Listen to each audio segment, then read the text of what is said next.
Hello everyone, आप सभी का हमारे यूट्यूब चैनल कृषि ज्ञान मीमांसा केजीएम में बहुत बहुत स्वागत है।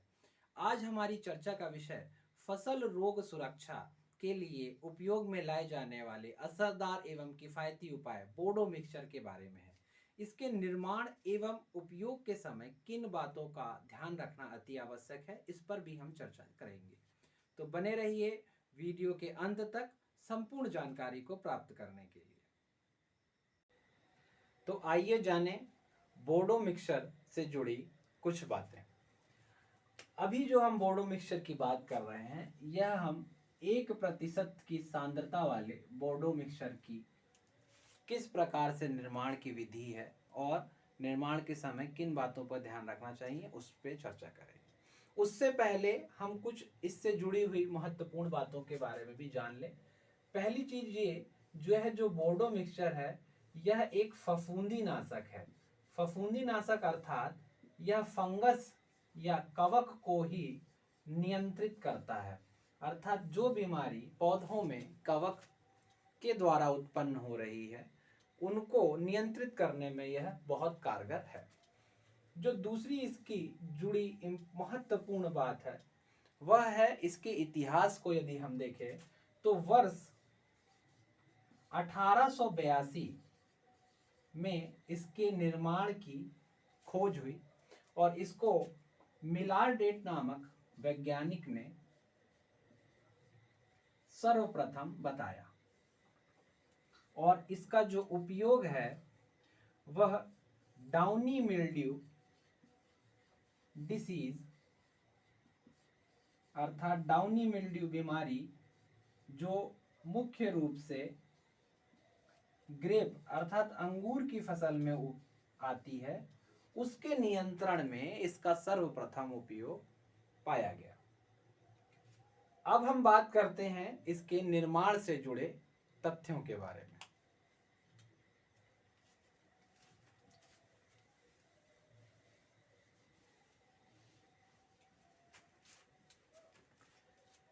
तो किसान भाइयों और छात्रों, आप यहाँ पास देखेंगे कि इस को बनाने के जो दो मुख्य घटक हैं या अवयव हैं, उनमें से एक है नीला थोथा। नीला थोथा बाजार में यह आपको इस नाम से मिलता है। यदि मैं इसकी रासायनिक नाम की बात करूं तो इसको हम कॉपर सल्फेट के नाम से जानते हैं।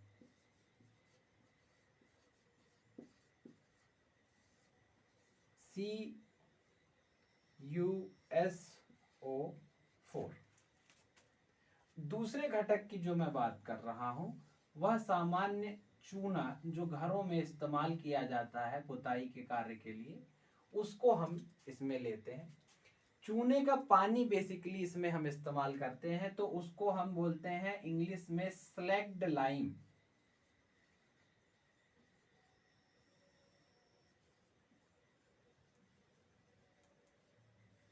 इसका जो फॉर्मूला है वो CaOH2 कैल्शियम हाइड्रोक्साइड के नाम से रासायनिक रूप से इसको कहा जाता है। इन दोनों को जब हम मिलाते हैं और मिला के जब हम घोल तैयार करते हैं, तो जो घोल निर्मित होता है वही हमारा घोल बोर्डो मिक्सचर के नाम से जाना जाता है।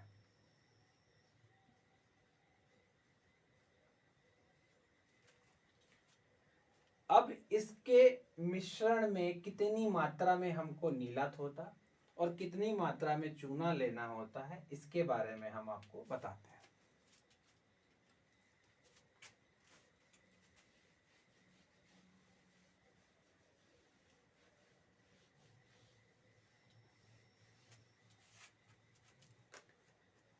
तो सबसे पहले जो किसान भाइयों और छात्रों जो ध्यान देने वाली बात है कि जो नीला थोथा है, इसका हमको पाउडर बना लेना है। अर्थात यह मार्केट में जिस फॉर्म में मिलता है, कई बार ये आप देखेंगे कि क्रूड फॉर्म पे मिलता है, छोटे छोटे ढेलों के फॉर्म पे मिलता है, तो उसको पाउडर फॉर्म बनाना है। और इसके बाद इसकी 100 ग्राम यदि आप अपनी मात्रा ले रहे हैं, 100 ग्राम यदि आपने मात्रा ली है, तो इस 100 ग्राम की मात्रा को आपको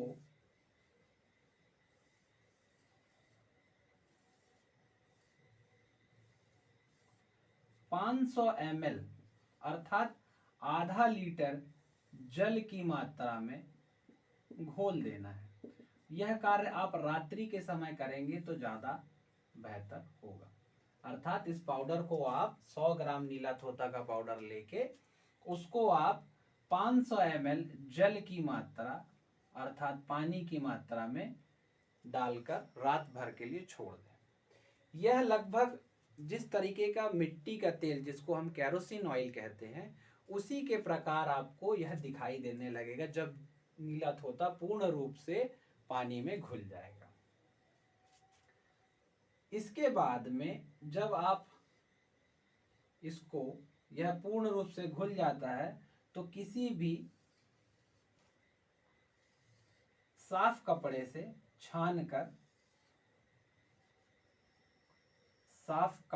छानकर इसको अलग एक बर्तन में रख लेना है।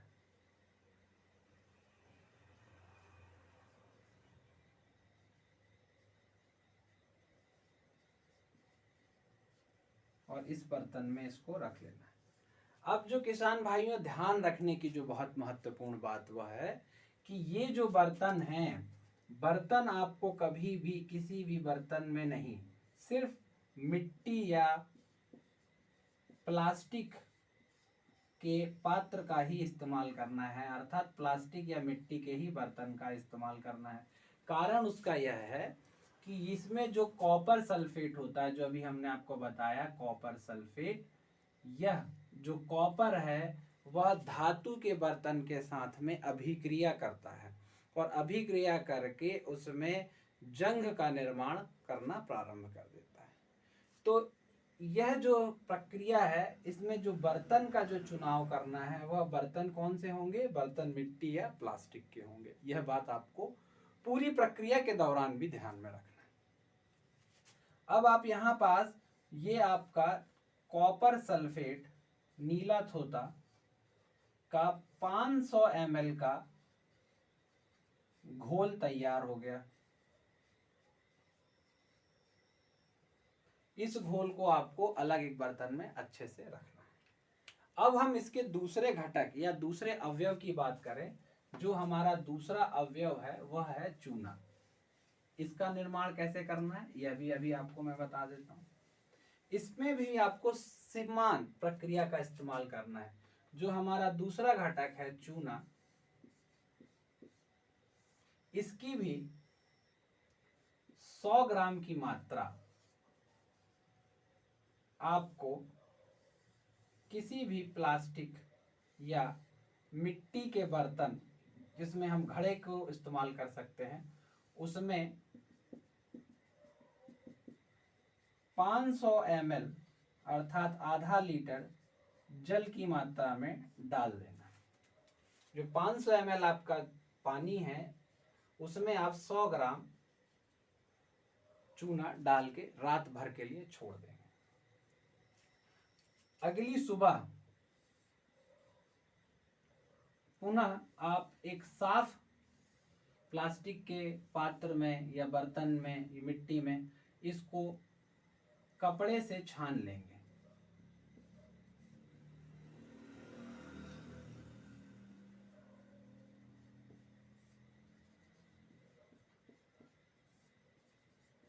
और इसको एक अलग बर्तन में 500 ml ये हमारा कैल्शियम हाइड्रोक्साइड अर्थात चूने का पानी का जो घोल है वो हमारे पास में तैयार हो गया।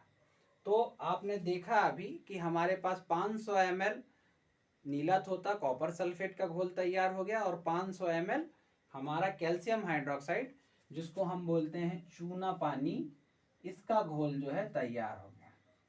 कपड़े से छानने से फायदा क्या है कि जो भी अशुद्धि या अवशेष पदार्थ जो बच रहा है वो हट जाएगा और हमारा जो मिश्रण है वो पूर्ण रूप से घुलनशील मिश्रण हमको प्राप्त होगा। अब आते हैं इनको मिलाने की प्रक्रिया में।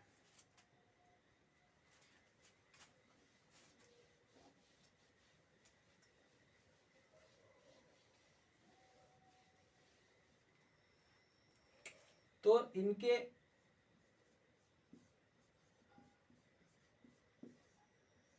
मिलाने की प्रक्रिया के बारे में यदि मैं आपको बताऊं तो यह प्रक्रिया सामान्य रूप से बहुत आसान है, लेकिन इनमें भी कुछ सावधानी रखना है। उनको ध्यान रखना क्या है वो मैं आपको अभी बताता हूं इस चित्र में। तो यहाँ पास आप देख रहे हैं कि हमने दो पात्र अलग अलग, जिनमें हमने हमारा 500 ml नीला थोथा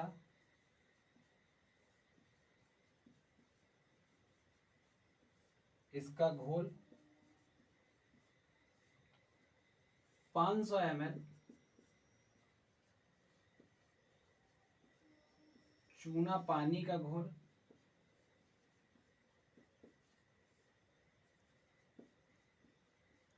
जो पहले से तैयार करके रखा था उसकी मात्रा को एक नए प्लास्टिक या मिट्टी के पात्र में एक साथ मिलाने के लिए पलटाते हैं। तो इसको हम क्या करेंगे, धीरे से एक साथ इस नए बर्तन में डालेंगे। यहां पास आपको जो ध्यान रखना है कि ये जो मात्रा 500 ml हमारे नीले थोथे की है और 500 ml हमारे चूने पानी के, अर्थात ये दोनों की मात्रा हमारी कितनी हो गई, 1 लीटर। तो जो आपको नए पात्र में जिसमें आप ये घोल को मिलाने वाले हैं उस पात्र में आपको 9 लीटर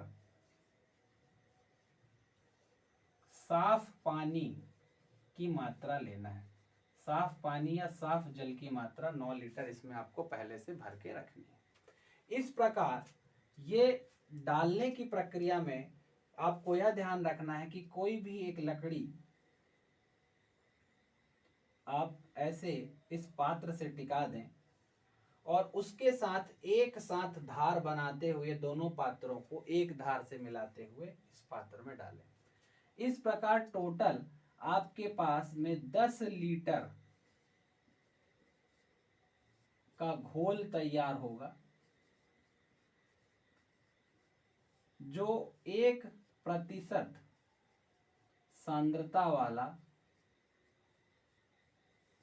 बोर्डो पेस्ट या बोर्डो मिश्रण का ये हमारा घोल बन जाता है। अब इसकी शुद्धता, अर्थात इसमें कोई भी प्रकार की खराबी नहीं है या किसी भी प्रकार की दिक्कत नहीं है, उसको किस प्रकार से टेस्ट किया जाता है, चेक किया जाता है, उसको हम आपको बताते हैं।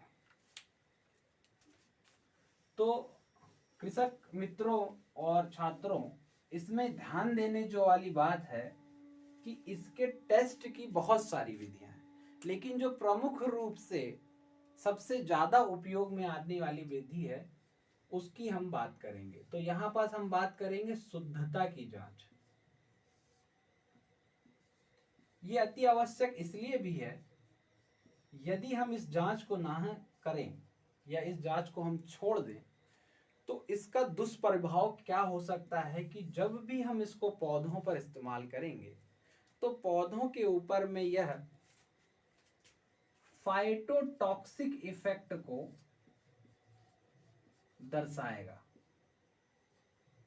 फाइटोटॉक्सिक अगर हम बोलें तो पौधों के ऊपर में यह हानिकारक प्रभाव डालेगा। जैसे यदि इसकी सांद्रता अधिक हो गई तो यह पत्तियों को जलाने का कार्य कर सकता है। यदि कॉपर की मात्रा कम है तो वह आपका पौधों को सुरक्षा प्रदान नहीं करेगा। तो इसीलिए हमको शुद्धता की जांच करना बहुत आवश्यक है। तो इसकी जो शुद्धता की जांच करने का जो सबसे अच्छा साधन है वह है कोई भी लोहे की रॉड को आप लोहे की रॉड का आप इस्तेमाल कर सकते हैं। अब इसका इस्तेमाल कैसे करना है? जो आपका घोल तैयार हुआ बोर्डो मिक्सचर का,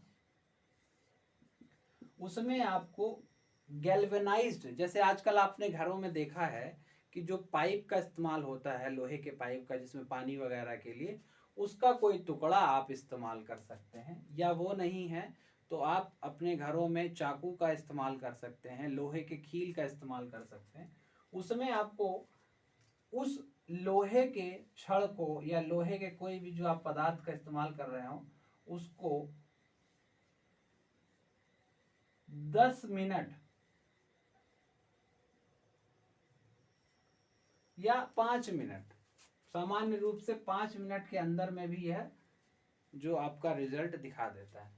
तो जब आप इसको 10 से 5 मिनट के लिए रखते हैं जल में और जब बाहर निकालते हैं तो आप देखेंगे इस लोहे की रॉड में यदि जंग जैसा कोई संरचना या लक्षण दिखाई दे रहा है, इसका मतलब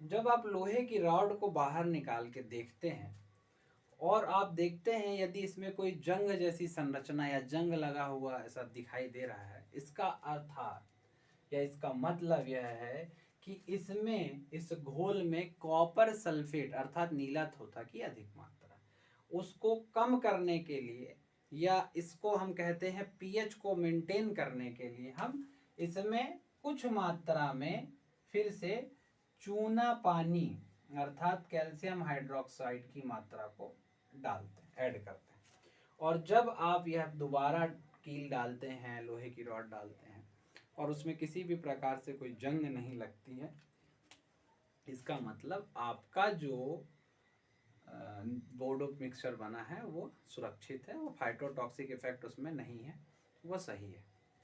ये तो हो गया पहला मेथड। इसके अतिरिक्त आप पीएच मीटर का इस्तेमाल कर सकते हैं, लिटमस पेपर का इस्तेमाल कर सकते हैं। ये जो अन्य विधि हैं इनके द्वारा भी आप अपने बोर्डो मिक्सचर की शुद्धता की जांच कर सकते हैं। यह जांच जब अवश्य ही आपको करना जरूरी है। मैंने आपको जैसा पहले बताया कि ये पौधों को इसके दुष्प्रभावों से बचाता है। आइए अब हम बात करते हैं इसके उपयोग के समय हमें किन बातों का ध्यान रखना चाहिए। उपयोग से जुड़ी सावधानी।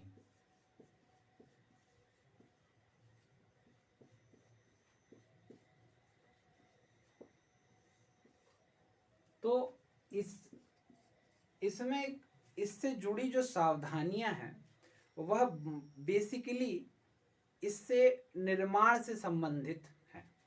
अर्थात जब भी आप उपयोग करें उसके पहले शुद्धता की जांच अवश्य करें।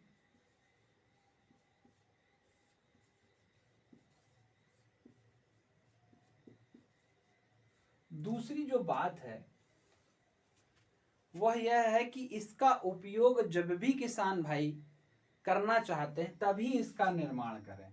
अर्थात जब आवश्यकता है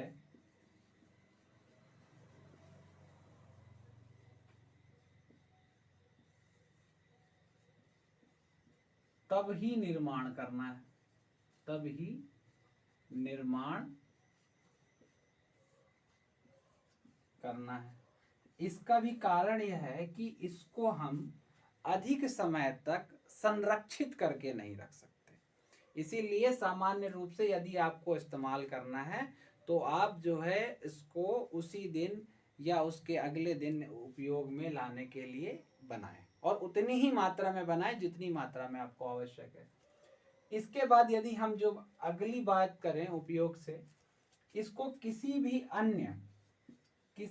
अन्य रसायन के साथ में मिलाकर इस्तेमाल नहीं करना है।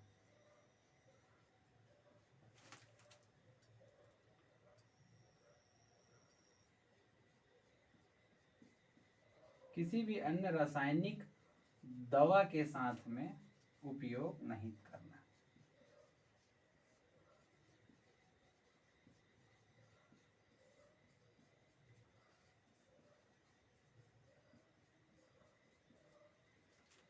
तो ये जो है इसके उपयोग से जुड़ी कुछ महत्वपूर्ण बातें थी। अब जो मैं आपको अतिरिक्त जानकारी इसके संबंध में दे रहा हूं वो यह है कि जब भी हम बोर्डो पेस्ट का इस्तेमाल करते हैं तो यह ध्यान रखते हैं कि इसका जो इस्तेमाल है वह शाम के समय हम करें। इससे क्या होता है कि जो वातावरण का जो तापमान है वह कम होता है। साथ ही साथ जब हम शाम को जब दवा डालते हैं पेड़ पौधों पे तो वो क्योंकि रात्रि के समय में अवशोषित होने के लिए उसको पौधों में ज़्यादा समय अच्छा समय मिलता है। अब इससे जुड़ी जो और एक महत्वपूर्ण बात यह है कि जो इसका इस्तेमाल हम सामान्य रूप से जितने भी ट्रेनिंग प्रूनिंग के जो कार्य हैं अर्थात पौधों में जब भी हम कटाई छटाई का कार्य करें तब इसका इस्तेमाल करना बहुत अति आवश्यक है, क्योंकि यह पौधों के जो कटे हुए भाग हैं वहाँ से जो रोग बीमारी अंदर जाती हैं पौधों में उससे बचाता है पौधों को। तो किसान भाइयों और छात्रों, आपको यह बोर्डो मिक्सचर से संबंधित जानकारी कैसी लगी हमें ज़रूर बताएं कमेंट बॉक्स में, और इस वीडियो को लाइक शेयर और हमारे चैनल को सब्सक्राइब जरूर करें। इसी प्रकार की अन्य कृषि से जुड़ी जानकारियों के लिए आपके समक्ष मैं पुनः उपस्थित होऊंगा एक नए चर्चा अंक के साथ में। तब तक के लिए बाय बाय।